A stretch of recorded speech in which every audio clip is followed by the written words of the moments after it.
ఇంకా చూద్దాం మన బైబిల్లోకి వెళ్ళి కొత్త నిబంధనలోకి వెళదాం. ఒకసారి కొత్త నిబంధనలోకి వెళ్ళి లూకా సువార్త 21వ అధ్యాయం. లూకా సువార్త 21వ అధ్యాయం. లూకా సువార్త 21వ అధ్యాయము 19వ వచనాన్ని ఒకసారి చదువుకుందాం. 21:19.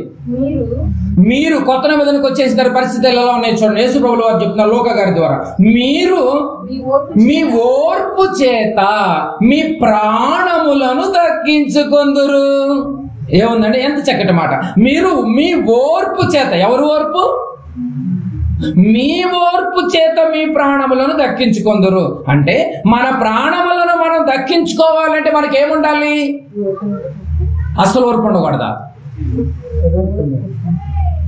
నీ ఇష్టం, నష్టపోయేది నువ్వే. నీ ప్రాణం అంటే నీకు ఒకటి ఉంది, నాకు ఒకటి ఉంది.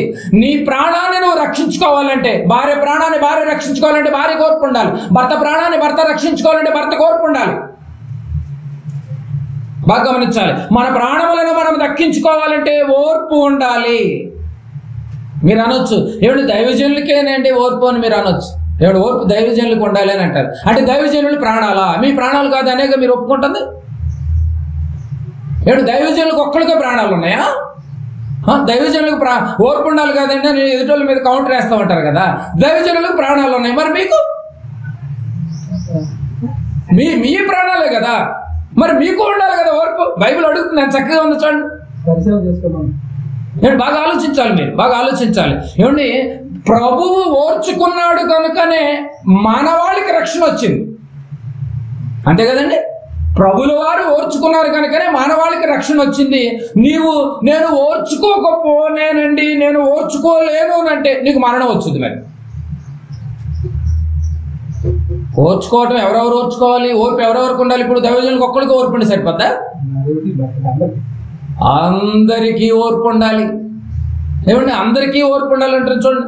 బాగా గమనించాలండి. ఎదుటోళ్ళు అంటే సరిపోదు, మనకు ఎవరికి వాళ్ళే ఓర్పు ఉండాలి. ఒక పాయింట్ మీరు బాగా గమనించాలి. మీరు మీ ఓర్పు చేత, నీ ఓర్పు నిన్నే రక్షించుద్ది. మీ ప్రాణములను దక్కించుకుంటారంటే లాస్ అయిపోయే ప్రమాదం ఉంది ఓర్పు లేకపోతే. ఫీల్ అవ్వద్దు. ప్రతిదానికి నువ్వు ఫీల్ అయ్యావంటే నీకు ఓర్పు ఏడుంది? హెజ్కేల్ గారు ఫీల్ అయ్యాడా? ఎంత ఓర్పు ఉండబట్టి సూచనగా నిలవబడ్డాడు. యెషయా గారు ఎంత ఓర్పు ఉండబట్టి సూచనగా నిలవబడ్డాడు సాదృశ్యంగా. ఆలోచించాలి ప్రియమైన దేవుని వాళ్ళారా. ఎంత గొప్ప మాటలండి నిజంగా అండి. ఏదైనా అండి ఓర్చుకోవాలండి. ఏది డైరెక్ట్గా మనకు ఉండదు. ఏదైనా మనము కడుక్కుంటేనే ముత్యములా తయారవుతాం మనం, అంతే కదండి. ఎవరు డైరెక్ట్గా ప్రమిదల్లాగేమి తయారయ్యేవి రాలేదు. ఏదైనా కడుక్కుంటేనే ముత్యములాగా తయారవుతారు. ఏదైనా శుభ్రం చేసుకునే వాడుకోవాలండి. ఏమన్నా కాదు, కరెక్టే కదండి. ఏదైనా మనము శుభ్రం చేసుకునే వాడుకోవాలి. ఏమండి, ఇప్పుడు బియ్యం ఉన్నాయి, బియ్యం డైరెక్ట్గా వండరు. బియ్యం కడుక్కుంటేనే వంట చేసుకోగలుగుతారు, కరెక్టే కదండి. చక్కగా 2-3 మాటలు కడుక్కుంటే వండుకోగలుగుతారు. చేతులు కడుక్కుంటేనే భోజనం చేయగలుగుతారు. అర్థమవుతలేదు. కడుక్కుంటేనే ఏదైనా కూడా. అలాగే మనుషులను కూడా శుభ్రం చేసుకుంటేనే ఉపయోగపడతారండి. మంచివాళ్ళు అంటూ ఎవరు లేరండి లోకంలో. మంచివాళ్ళు అంటూ ఎవరు లేరు, కానీ మంచివాళ్ళలాగా ఫీల్ అయిపోతూ ఉంటారు చాలా మంది. నేను ఒక్కడే మంచోడు, మిగతా ఎవడు మంచోడు కాదంటే ఫీల్ అవుతూ ఉంటారు. మనుషులో ఉన్న దౌర్భాగ్యపు లక్షణమే ఇది. అర్థమవుతలేదు మీకు? బాగా గమనించాలి ఇవన్నీ. ఏమండి, మన పిల్లలు ఒక మంచి పిల్లలను చూడండి అంటూ ఉంటారు. మంచి పిల్లలు అంటే ఎక్కడ ఉండరండి. అర్థం లేదు. లోకంలో అన్ని అనుభవించి ఇష్టలుడిగా తిరిగి వచ్చిన అన్ని అలవాట్లు ఉన్న వాళ్ళే మనకు దొరుకుతారు. కాబట్టి వాళ్ళని మనం వచ్చిన తర్వాత మనం సరి చేసుకోవాలి అంతే. సరిదిద్దుకోవాలి, కాపాడుకోవాలి, కడుక్కోవాలి అంతే. మంచోళ్ళు అంటే ఎవరు మంచి పిల్లోడే ఉన్న దొరుకుతాడు చూడండి. ఏడ దొరుకుతాడు? అన్ని అలవాట్లు ఉన్న వాళ్ళే దొరుకుతారు. వచ్చిన తర్వాత నువ్వు సరిదిద్దుకోవాలి, అమ్మాయి అయినా అబ్బాయి అయినా కానీ. అర్థమవుతలేదు. మంచి అనేది అంటూ ఎక్కడ ఏమి లేదండి. ఎందుకంటే మనమేమన్నా మంచోళమా దేవుళ్ళలోనికి వచ్చిన తర్వాత అంటే మనమేమన్నా మంచోళమా కూడా కాదు. క్రీస్తులోనికి వచ్చినటువంటి మనం ఏమన్నా మంచోళ్ళం అంటే క్రీస్తు ఏ మాట్లాడుతున్నాడు చూడండి మన గురించి. ఒకసారి ఎఫెసీయులకు రాసినటువంటి పత్రికలోనికి రండి. ఎఫెసీయులకు రాసినటువంటి పత్రిక. శుభ్రం చేసుకునే వాడుకోవాలండి ఏదైనా కూడా. ఎఫెసీయులకు రాసినటువంటి పత్రిక. మనం ఏమైనా మంచోళ్ళం అని బైబిల్ని అడిగితే బైబిల్ ఎంత చక్కటి స్టేట్మెంట్ ఇచ్చింది చూడండి. రోమిలకు రాసినటువంటి ఎఫెసీయులకు రాసినటువంటి పత్రిక 5వ అధ్యాయము 27వ వచనం ఒకసారి చదువుకుందాం. 27వ వచనం.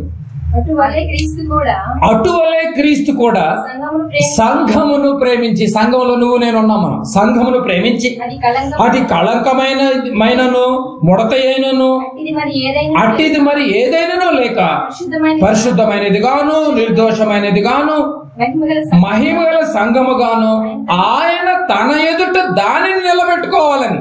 అర్థమవుతలేదు మీకు పాయింట్? దానిని అంటే సంఘాన్ని ఆయన తన ఎదుట దానిని నిలబెట్టుకోవాలనని అది కళంక ఉన్నా ముడతగా ఉన్నా వాక్యముతో ఉదక స్నానము చేసి దాన్ని పవిత్రపరిచి పరిశుద్ధపరిచి చూసారా క్రీస్తు రక్తములో కడుక్కు నిలబెట్టుకున్నాడు. అంటే మనమేమన్నా పరిశుద్ధులు ఆయన క్రీస్తులకు వచ్చాడు, మనమేమైనా కాదు, మన వాళ్ళు కడుక్కుంటేనే దేవుడు వాడుకోవడానికి మనం వాడబడుతున్నాం.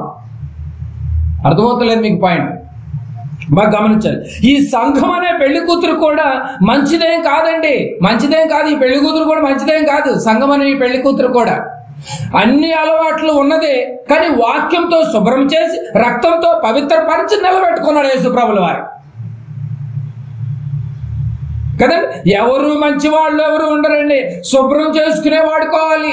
నువ్వు మంచోడు కాదు, నేను మంచోడే కాదు, శుభ్రం చేసుకుని వాడుకుంటూ ఉండాలి. అదే చేసాడు యేసుప్రభుల వారు కూడా. యేసుప్రభుల వారే ఎంత ఓర్పుగా శుభ్రం చేసుకుని వాడుకుంటున్నప్పుడు మరి నువ్వు నేను కూడా ఎంత ఓర్పు ఉండాలి మరి మనకి? ఎవ్వరు మంచోళ్ళేం కాదు. రోమేలకు రాసినటువంటి పత్రిక 3వ అధ్యాయము, రోమేలకు రాసినటువంటి పత్రిక 3వ అధ్యాయము 11-12 వచనాలు చూడండి.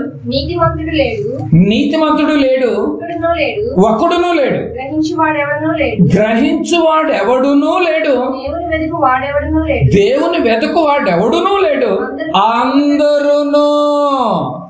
అందరిలో నువ్వు నేనున్నా బాబు.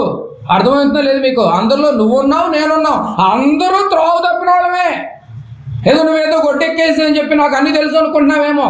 అందరూ త్రోవ తప్పి ఏకముగా పలికి మాలిన వాళ్ళవైతే క్రీస్తు పవిత్రపరిచి పరిశుద్ధపరుచుకుని కళంకమైనను ముడతైనను వాక్యముతో ఉదక స్నానము చేసుకుని క్రీస్తు రక్తములో కడుక్కుని నిలబెట్టుకున్నాడు. మరి ఎలా అయ్యామంటే క్రీస్తు ద్వారా అయ్యాం మనం, అంతే కదండి. క్రీస్తు ద్వారా అయ్యాము, క్రీస్తుని ఈరోజు వెంబడించే వారంగా మనం తయారయ్యాం. క్రీస్తుని వెంబడిస్తున్నటువంటి మనకేముండాలి? ఇప్పుడు ఓర్పు ఉండాలి. పాత నిబంధనలో క్రీస్తు కోసం ఎదురు చూస్తున్నటువంటి వాళ్ళకే అంత ఓర్పు ఉంటే, అంత సాదృశ్యముగా అంత సూచనగా బ్రతికితే, క్రీస్తు వచ్చి ప్రభుల వారు 2000 సంవత్సరాల తర్వాత వెళ్ళిపోయి 2000 సంవత్సరాలు అయిన తర్వాత కూడా నీలో ఓర్పు జనరేట్ కాకపోతే వాడుకుంటాడా? నిన్ను సూచనగా నిలవబెడతాడా? నిన్ను సాదృశ్యంగా నిన్ను చూయిస్తాడా సమాజానికి? ఎంత ఓర్పు ఉండాలండి బాబు. 3.5 సంవత్సరాలు దిగంబరిగా తిరగటం అంటే, హెజ్కేల్ గారు ఒక్క దెబ్బతో నేను కొట్టేస్తాను అనగా ఇంటికి వచ్చారు, ఒక్క దెబ్బతోనే భార్యను లేపేశాడు. ఏంటి చూచరా? ఎంత నిలబడాలో చూసారండి. ప్రతి చిన్నదానికి అయిన దానికి కాని దానికి నువ్వు ఫీల్ అయితే నష్టపోయేది నువ్వే, నేనే. నాకు వర్తించుదా మాట. నిజం ప్రియమైన దేవుని వారలారా, మీ మంచి కోరి మీ మేలు కోరి చెప్తున్నాను, దేవుణ్ణి దయచేసి వదిలేయకండి. ఒక హెజ్కేల్ గారిని చూడు, ఒక యెషయాని చూడు, అపోస్తులను చూడు ఎంత భరించారో. వేటాడి చంపాడే పౌలు గారు. అలాంటి పౌలు గారే రివర్స్ అయిపోయాడు, ఓర్చుకోవటంలో ముందున్నాడు. మరి మనం ఫీల్ అవటంలో ముందే ఉన్నాం కదండి.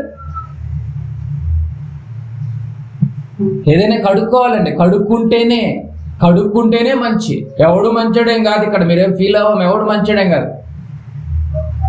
అప్పుడప్పుడు పందుని తిప్పుతూ ఉంటారు, నీట్గా కడిగి రిక్షా ఎక్కించి, ఇప్పుడు తిప్పట్లేదు అనుకుంటా, ఆదివారం పందుల్ని తిప్పుతూ ఉంటారు. అది ఎక్కడెక్కడో కాదు, మన కళ్ళ ముందు తిరిగిన ముళ్ళ కంపల్లోనూ బురదల్లోనూ తిరిగి ఊరి ఈ పందారా ఇటు తయారైందంటావు, రిక్షాలో ఊరేగిస్తుంటాయి.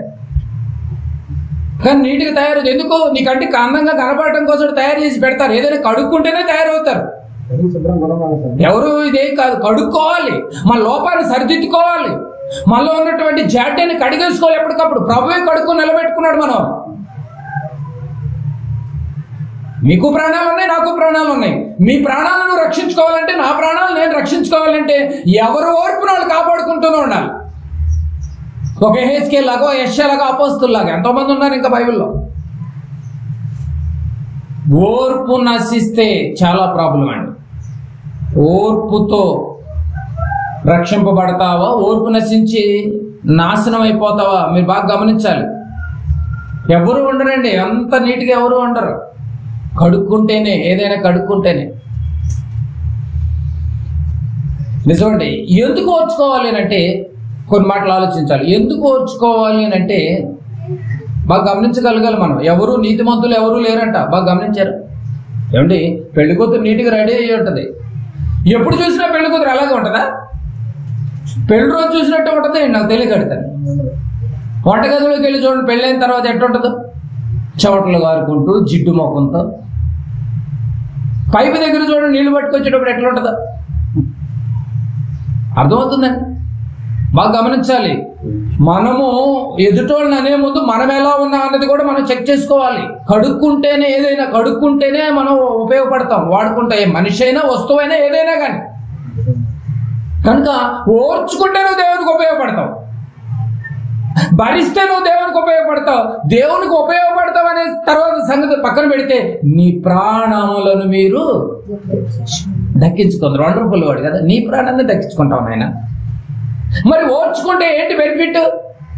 ఓర్చుకుందాం మరి ఏంటి బెనిఫిట్ అంటారా? హెబ్రీయులకు రాసినటువంటి పత్రిక పౌలు గారు హెబ్రీయులకు ఒక పత్రిక రాశాడు. హెబ్రీయులకు రాసినటువంటి పత్రిక 10వ అధ్యాయం.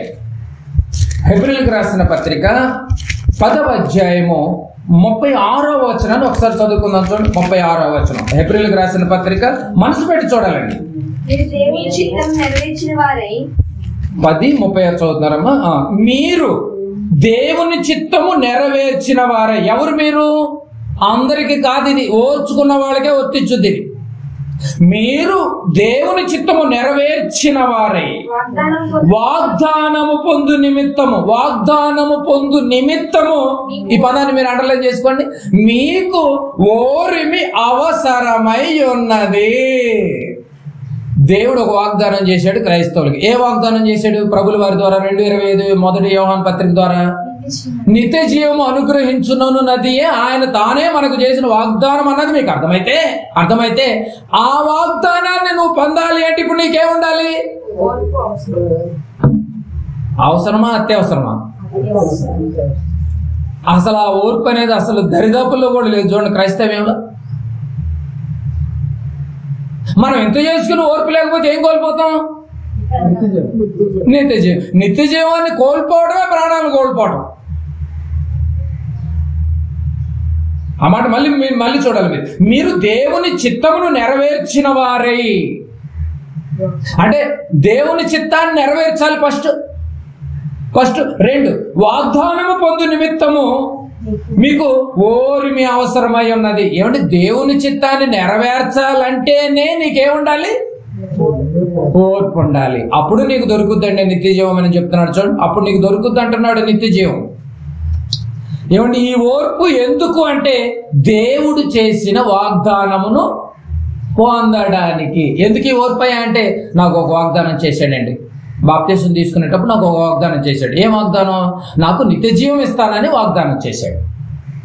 ఆ వాగ్దానం నేను పొందుకోవాలంటే నేను ఓర్చుకోవాలి. ఎంతగా ఓర్చుకోవాలంటే అపోస్తలులు ఓర్చుకున్నంతగా. ఎంతగా ఓర్చుకోవాలంటే ఒక హెజ్కేల్ గారు ఓర్చుకున్నంతగా. ఎంతగా ఓర్చుకోవాలంటే ఒక యెషయా ఓర్చుకున్నంతగా.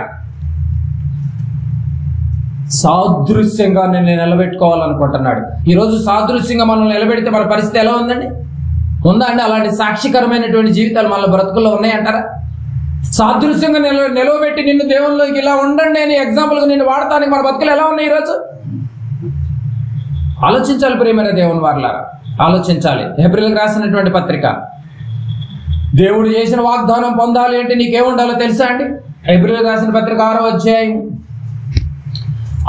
అధ్యాయం 11-12 వచనాలు కూడా చూడండి. 6, 11, 12 వచనాలు. మీరు మందులు కాక. అసలు మందం వద్దురా నాయన, మైండ్ పోయినోళ్ళలాగా తిరుగుతాను. చూడండి, మందులు కాకని ముందే చెప్పాడు. మందులు కాక విశ్వాసము చేతను ఓర్పు చేతను పదాలు మీరు బాగా చూడాలి. మీలో ఏముండాలి? ఇప్పుడు మందం అనేది తీసేయాలి, అయిపోయింది, తీసేయండి.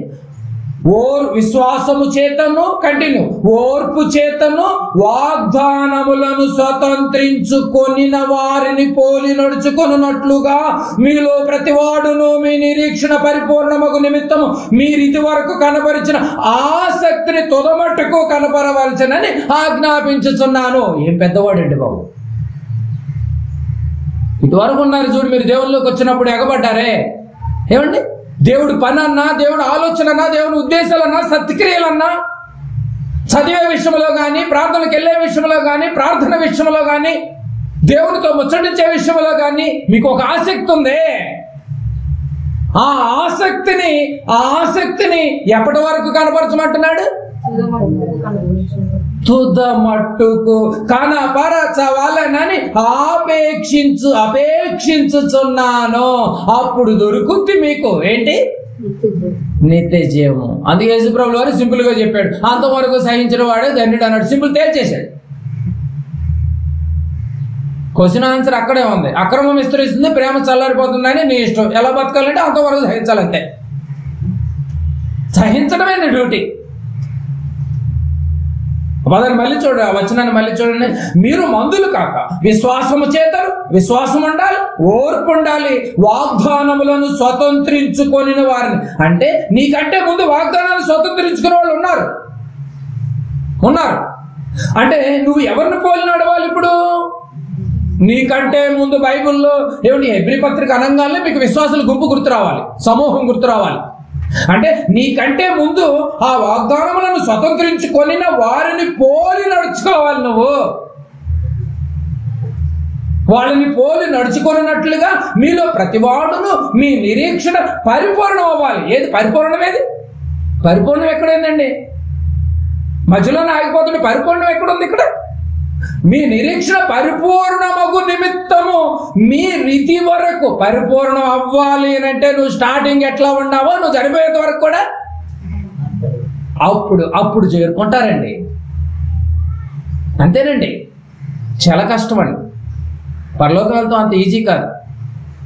పరిపూర్ణ మగు వరకు నిమిత్తం మీ రీతి వరకు కనపరచున్న ఆసక్తిని తుదమట్టుకు కనపరచవాలని అపేక్షించుతున్నాను. ఎందుకు కనపరచలేకపోతున్నావో తెలుసా?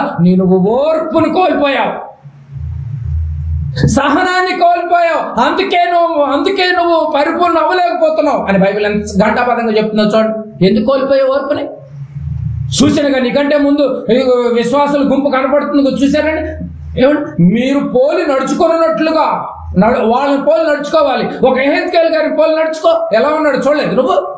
ఒక యెషయాను చూసావు కదా, ఎలా నడిచాడు చూడలేదా? అపోస్తులను చూడలేదా నువ్వు కూడా ఎక్కడ మొదలు పెట్టావో ఆ మొదలు పెట్టింది తుదమట్టు వరకు కూడా నువ్వు కొనసాగించాలని బైబిల్ చెబుతుంటే క్రైస్తవులకి. ఈరోజు సంఘాల్లో, విశ్వాసుల్లో, ఆత్మీయ జీవితంలో కోల్పోయింది ఏంటో తెలుసా? ఓర్పు.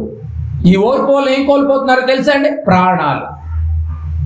నిత్య జీవాన్ని, వాగ్దానాన్ని కోల్పోతున్నారు.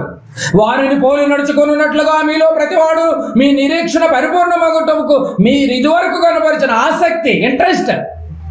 ఎందుకు లేదు ఇంట్రెస్ట్? అంత కొద్ది రోజులకే నీకు ఓర్పు అయిపోయిందా? నన్ను కూడా పొడుస్తుంది వాక్యం. అంతవరకు నువ్వు ఇదే ఓర్పుతో ఉండాలంటుంది బైబిల్. మీ మీ ఇష్టం అంటుంది. చూడండి, మీకు ఓర్పు అవసరం అని చెప్పింది బైబిల్.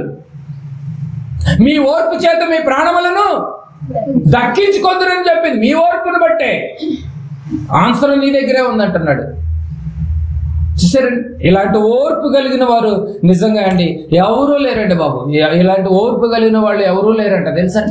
ఒకసారి వచనం చూడ, 12వ అధ్యాయం 1వ వచనం. ఇలాంటి ఓర్పు కలిగిన వాళ్ళు అంటే ఎవరు లేరంటే ఒక భక్తుడు చెప్తున్నాడు. 12వ అధ్యాయము 1వ వచనం, కీర్తన గ్రంథం. ఒక భక్తుడు ఎప్పుడు ఆనాటి కాలంలోనే చెప్పాడు. 12వ అధ్యాయము 1వ వచనం చూడండి. యెహోవా నన్ను రక్షింపుము, యెహోవా నన్ను రక్షింపుము. అయా ఓర్పు లేదయ్యా ఎవరిలో? నన్ను రక్షింపుము. భక్తిహీనులు లేకపోయిరి. భక్తిహీనులు లేరు. ఏమండి?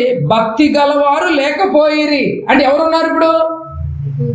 భక్తిహీనులు ఉన్నారు. ఇలాంటి భక్తిహీనుల మధ్య నాయన చాలా ఓర్పు ఉండాలి నాకు. నన్ను రక్షించు.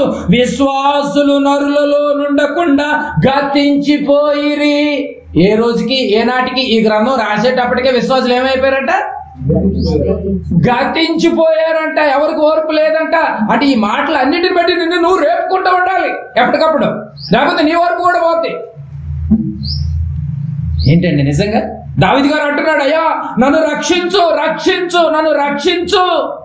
విశ్వాసం నరుల్లో నుండకుండా పోయిరి. ఎవరు లేరండి బాబు. మన ఇంటి పక్కన ఎదురింటి వాళ్ళు విశ్వాసంలో లేరు. నా ఇంటి ఎదుర బయట లెఫ్ట్ రైట్ నన్ను చుట్టూ నువ్వే ఆవరించాలంటాడు దావీదు గారు.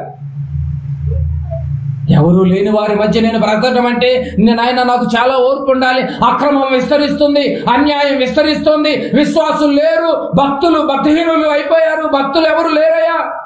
యెహోవా నన్ను రక్షింపుము అంటే ఓర్చుకునే సంఖ్య తగ్గిపోతుంది. ఆనాడే తగ్గిపోతుంది. ఏమండి అందరూ ఓర్చుకునే సంఖ్య తగ్గిపోతుంది. ఓర్చుకునే వారి యొక్క సంఖ్య ఎప్పుడు తక్కువగా ఉంటుంది. ఓర్పు లేనటువంటి వారి సంఖ్య పెరిగిపోతుంది, ఓర్చుకునే వాళ్ళ సంఖ్య తగ్గిపోతుంది. అందుకే దావీదు గారు అంటాడు, నన్ను రక్షింపుమయ్యా, నన్ను రక్షింపుము. విశ్వాసులు నరుల్లో నుండి నుండకుండా గతించిపోయారు. దేవుడు నిజంగా అండి. అబ్రహాము లాంటి వాడు ఉన్నాడు కనుకనే సొదొమలో అడుగుతాడు, ఈ పట్టణాన్ని రక్షించాలంటే 50 మందిని చూయించగలవా, 20 మందిని చూయించగలవా, ఒక్కడిని చూయించగలవా అని చెప్పేసి రక్షిస్తానని అడుగుతాడండి బాబు. నిజంగా పరిస్థితి ఎలా ఉంది చూసారండి. నిజమైన క్రైస్తవులు లేకపోతే ఈ సమాజానికి చాలా నష్టం అండి బాబు. ఎవరైతే ఈ నిజమైన క్రైస్తవుడు విశ్వాసిగా ఉంటాడో అతని ప్రార్థన వింటాడు, అతను ఉండటం వల్ల క్షేమం ఉంటుందండి. అక్కడే క్షేమం ఉంటుందండి. అక్కడ దేవుని కృప ఉంటుంది, అక్కడ దేవుని జాలి ఉంటుంది. అది లేని పక్షంలో కుటుంబాలు మొత్తం నాశనం తప్ప ఇంకేమీ లేదు. అబ్రహామును కాదని వెళ్ళిపోయినటువంటి లోతు గారి ఫ్యామిలీ ఏమైంది చెప్పండి, ఆలోచించండి. ఒక్కడుంటే రక్షిస్తామన్న పరిస్థితి ఎలా ఉంది మీరే గమనించండి. ఇక్కడ నిజమైన క్రైస్తవుడు ఉన్నంత వరకు అక్కడే క్షేమం ఉంటుంది, ఇంకెక్కడ క్షేమం లేదు. దావీదు గారు అప్పుడే చెప్పేస్తున్నాడు. అందుకే అంటున్నాడు ఎబ్రీ పత్రికలు ఏం చెప్పాడు, నీకంటే ముందు ఆ యొక్క వాగ్దానములు స్వతంత్రించుకునేటువంటి వారు చాలా మంది ఉన్నారు, వాళ్ళని పోలి నడుచుకున్నట్లు నువ్వు మాదిరిగా కనపరుచుకో. నువ్వు ప్రారంభంలో ఏ ఆసక్తి అయితే నీలో కనబడుతుందో అదే ఆసక్తి అంతవరకు తుదమట్టుకు కూడా ఆపేక్షిస్తూ ఉండాలని కోరుకుంటున్నాను నాయన. ఒక్కసారి మీరు రివిజన్ చేసుకోండి అని చెప్తున్నాడు. ఈ మాటలన్నీ ఎవరికండి? పక్కోళ్ళకా? మనకు కాదండి ఈ మాటలన్నీ. ఓర్పు చేత రక్షింపబడతావా? ఓర్పు నశించిపోతావా? ఎంత గొప్ప మాటలు. చివరికి ఒక మాట చూద్దాం. హెబ్రీయులకు రాసిన పత్రిక 12వ అధ్యాయం. హెబ్రీయులకు రాసినటువంటి పత్రిక 12వ అధ్యాయము 1వ వచనం చూడండి. ఇందాక చెప్పాడు మనకి హెబ్రీయులకు రాసిన పత్రిక 6లో చెప్పాడు మనకి. 6, 11, 12లో ఆ సమూహాన్ని గుర్తు చేశాడు. స్వతంత్రించుకున్న వాళ్ళు ఉన్నారు నాయన, వాళ్ళు పోలును నడుచుకోవాలి. 12వ అధ్యాయానికి వచ్చేసరికి చెప్తున్నాడు, ఇంత గొప్ప సాక్షి సమూహము మేఘము వలె మనలను ఆవరించి ఉన్నందున మనము కూడా ప్రతి వారమును సులువుగా చిక్కులు పెట్టి పాపమును విడిచిపెట్టి విశ్వాసమునకు కర్తయు దానిని కొనసాగించువాడనైనా యేసు వైపు చూచుచు మన ఎదుట ఉంచబడిన పందెములో ఓపికగా పరిగెత్తుము. ఓపిక ఉండాలి. ఓర్చుకున్నవాడే ఓపిక ఉంటది. అర్థమవుతుందండి మీకు పాయింట్? ఇంత గొప్ప సాక్ష్యము మేఘము వలె ఆవరించింది వీరంతా విశ్వాసము చేత. ఆ మేఘం వలె ఆవరించినటువంటి ఆ సమూహం ఎవరనుకున్నా వీరంతా విశ్వాసము చేత, ఓర్పు చేత ఎన్నో సాధించారు, నిలబడ్డారు కనుకనే ఈ రోజు ఇక్కడ ఉన్నారు. ఆ హెబ్రీ పత్రిక 12వ అధ్యాయం మొత్తం మీరు చదవండి, మీకు అర్థమైపోతుంది. వాళ్ళు నిలబడ్డారండి, ఓర్చుకున్నారండి బాబు. నువ్వు చూడాల్సిందల్లా యేసు వైపే చూడాలి, అంతే కదండి. బైబిల్ అదే చెప్పింది, యేసు వైపే చూడండి. ఏమంటే పక్కవాడిని చూడొద్దు. మీరు పక్కవాడిని చూస్తే పతనం చేసేస్తాడు. పక్కోడిని చూడొద్దు, దైవజనుల వైపు చూడొద్దు, పెద్దల వైపు చూడొద్దు. అంతే కదండి. ఒకవేళ చూస్తే తొలగిపోవటం, ఇంక వేరే ఆప్షన్ లేదు. నిజమండి, ఫైనల్ స్టేట్మెంట్ ఇది. నువ్వు ఎందుకంటే బైబిల్ క్లియర్ కట్ చెప్పేసింది, నువ్వు యేసు వైపే చూడు. విశ్వాసానికి కర్త, విశ్వాసానికి తండ్రి ఉన్నారు అబ్రహాం గారు. నువ్వు అబ్రహాం గారు చూడటానికి కూడా లేదు. ఇప్పుడు విశ్వాసమునకు కర్తయు దానిని కొనసాగించిన యేసు వైపు చూడాలి. నువ్వు ఓపికతో పరిగెత్తాలి.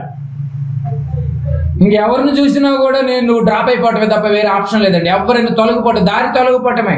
అందరూ దారి తొలగి బొత్తిగా చెడిపోయారు. దారిలో పెట్టిన తర్వాత కూడా దారి ఎందుకు తొలుగుతున్నారు? అదే అడుగుతుంది బైబిల్. ఓర్పు నశించిపోతుందేమో, జాగ్రత్త, రేపు నరకానికి వెళ్ళాల్సి వచ్చింది. నరకానికి వెళ్ళాల్సి వచ్చింది ప్రేమైన దేవుని వాళ్ళారా. ఎవరి వైపు చూడాలి మనం? అదే చెప్తాడు, ఎంత చక్కటి మాట. మన ఎదుట ఉంచబడిన పరుగు పందెంలో ఓపికగా పరిగెత్తుము. ఆయన తన ఎదుట ఉంచబడిన ఆనందము కొరకే అవమానమును నిర్లక్ష్య పెట్టి సిలువను సహించటం అంటేనే ఓర్పండి. సహించి దేవుని సింహాసనం యొక్క గుడిపార్శ్వమున ఆసీనుడై ఉన్నాడు ఈరోజు ప్రభుల వారు, మన రక్షకుడు. మరి నువ్వు నేను సహించగలిగితేనే, భరించగలిగితేనే, ఓర్చుకోగలిగితేనే రక్షింపబడతాం. లేకపోతే నరకానికి వెళ్ళిపోవడం తప్ప వేరే ఆప్షన్ లేదు. చివరిగా తిమోతి గారికి రాసినటువంటి పత్రిక. బైబిల్ మొత్తం మీరు పరీక్షించండి. భక్తుల జీవితాలను పరీక్షించండి, విశ్వాసుల జీవితాలను పరీక్షించండి, అపోస్తుల జీవితాలను పరీక్షించండి, ప్రవక్తల జీవితాలను పరీక్షించండి. ప్రారంభం మొదటి 100 సంవత్సరాలు ఉన్నటువంటి యొక్క సహోదరుల జీవితాలను పరీక్షించండి. అందరూ ఓర్చుకోండి అనే మాటలేమండి. మరి మేము ఓర్చుకోలేము. ఓర్చుకున్నవాడే ప్రాణాన్ని దక్కించుకుంటాడు. కాదని మనం ఏమైనా తిరిగి శాసనాన్ని ఏమైనా రాయగలమంటే వాక్యానికి వ్యతిరేకంగా? ఒకసారి మీరు చెప్పండి. తిమోతికి చివరికి ఒక మాట చూడండి. తిమోతికి రాసినటువంటి 2వ పత్రిక పౌలు గారు తిమోతి గారికి కూడా ఏం రాస్తున్నాడో చూడాలి మీరు. హెబ్రీలకు కూడా రాశాడు అది. తిమోతి గారికి రాసినటువంటి 2వ పత్రిక 4వ అధ్యాయం, 2వ పత్రిక 4వ అధ్యాయము 7-8 వచనాలు. మంచి పోరాటము పోరాడి తిని నా పరుగు కడముట్టించి తిని విశ్వాసమును కాపాడుకుంటుని. ఎలా కాపాడుకోగలిగాడు? దేని చేత కాపాడుకోగలిగాడు చెప్పండి ఇప్పుడు? ఓర్పు చేతే కాపాడుకోగలిగాడు. ఓర్పు లేకపోతే చూడు, కాపాడుకుంటుని. ఇక మీదట నా కొరకు నీతి కిరీటం ఉంచబడి ఉన్నది. ఆ దినమందు నీతి గల న్యాయాధిపతి అయిన ప్రభు అది నాకు మాత్రమే కాకుండా తన ప్రత్యక్షతను అంటే నేను ఓర్చుకున్నాను కనుక నా నీతి కిరీటం నాకు దొరుకుతుంది. నాలాగా ఎవరైతే ఓర్చుకుని ఉంటున్నారో వాళ్ళకు కూడా నాకే కాదు, వారికి కూడా నాకు మాత్రమే కాకుండా తన ప్రత్యక్షతను అపేక్షించే వాళ్ళకి ఏం అపేక్షించాలని ఎబ్రీ పత్రికలో చెప్పాడు? విశ్వాసమును, ఓర్పును కొనసాగించేటటువంటి వాళ్ళు ఉన్నారు కదా. అంటే వాళ్ళకి కూడా అపేక్షించే వాళ్ళకి కూడా వారందరికీ అనుగ్రహించును. చూసారండి, వారందరికీ అనుగ్రహించును. ఏంటది అనుగ్రహించేది? పరలోకం. ఏదో ఆదివారం అనంగానే మందిరానికి వెళ్ళిపోయి వచ్చేస్తున్నామే తప్ప ఇన్ని విషయాలు ఉన్నాయి. బాగా గమనించాలి ప్రియమైన దేవుని వాళ్ళ. ఓర్చుకుంటే పరలోకం వెళతాం, ఓర్పు నశిస్తే నరకానికి వెళ్ళిపోతాం. చావు అయితే కామన్, కానీ నరకానికి వెళ్ళిపోతాం. బాగా ఆలోచించాలి ప్రియమైన దేవుని వాళ్ళారా. ఓర్చుకుని బ్రతుకుతారా? ఓర్పు నశించి నరకానికి వెళ్ళిపోతారా? ఓర్పు అవసరమై ఉన్నది. ఓర్పు చేతే మీ ప్రాణములను మీరు దక్కించుకుంటారు. నా ప్రాణాలను నేను రక్షించుకోవాలంటే నా ఓర్పును నేను ఓర్చుకుని ఉండాలి. మీ ప్రాణాలను మీరు దక్కించుకోవాలంటే మీ ఓర్పు మీరు కాపాడుకోవాలి. ఇలా కాపాడుకొనుటలో నిన్ను సూచనగా సమాజానికి తెలియచేస్తాడు, సాదృశ్యంగా నిలవబెడతాడు. ఒకసారి మన జీవితాలు పరీక్షించుకొని మనము సమాజానికి సాదృశ్యంగా, సూచనగా క్రీస్తును వెంబడిస్తున్నటువంటి మనము నిజంగా మనల్ని మనం పరీక్షించుకుంటే నిజంగా మనం సాదృశ్యంగా ఉన్నామంటారు. ఒక్కసారి మీరు గమనించాలి మనసు పెట్టి. అపోస్తులు ఎంత ఓర్చుకోగలిగితేనే తిండికి తట్టుకోగలిగారు, నిద్రకు తట్టుకోగలిగారు, చలికి తట్టుకోగలిగారు, దేవుమతత్వాన్ని తట్టుకోగలిగారు, స్వజనుల ఆపదలకు తట్టుకోగలిగారు. ఇంకా ఏమి చెప్పుతున్న అనేకమును ఉన్నవి అన్నాడు. మనం ఏమన్నా చెబుదామంటే అసలు ముందు ఇది తేల్చండి అంటారు, ఆ తర్వాత ఇంకేదైనా చూద్దామంట. మరి పౌలు గారు ఇంకేం చెబుదాం ఆయన, ఓర్చుకుంటాం నన్ను నీతి కిరీటాన్ని నేను సంపాదించుకుంటున్నాను. ఇది అందరికీ దొరుకుద్ది, కానీ ఓర్చుకున్న వాళ్ళకే దొరుకుద్ది. ఇంక నువ్వు ఎన్ని కబుర్లు చెప్పినా వాక్యం దగ్గర నిలబడలేం. ప్రియమైన దేవుని వాళ్ళ ఆలోచించండి, మంచి నిర్ణయం తీసుకోండి. ఓర్పు చేత రక్షింపబడతావా, ఓర్పు నశించి నరకానికి వెళ్ళిపోతారా?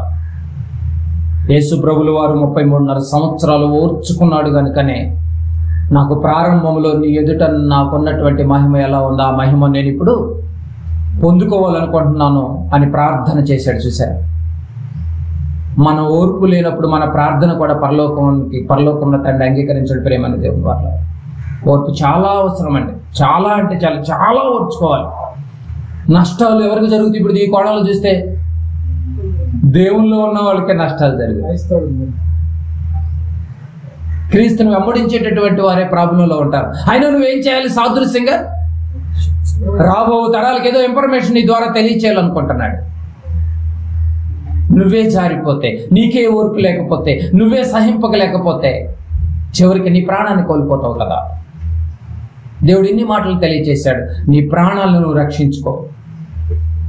ఆత్మయే జీవింప చేస్తున్నది, శరీరం కేవలం నిష్ప్రయోజనం. శరీర సంబంధమైనటువంటి మాటలకు దూరం చేసుకుని ఆత్మ సంబంధమైనటువంటి మాటలకు దగ్గర చేసుకుని శక్తిగల వాక్యాన్ని సాత్వికంతో అంగీకరించి క్రీస్తుని వెంబడిస్తున్నటువంటి మనమందరము కూడా ఈ కొద్ది రోజులు జీవితంలో కొద్దిగా ఓర్చుకోగలిగితే, కొద్దిగా ఓర్పు కలిగితే, కొద్దిగా సహనం కలిగితే నిత్య జీవాన్ని అనుగ్రహిస్తాడు. ప్రియమైన దేవుని వల్ల ఆలోచించండి, మంచి నిర్ణయం తీసుకోండి.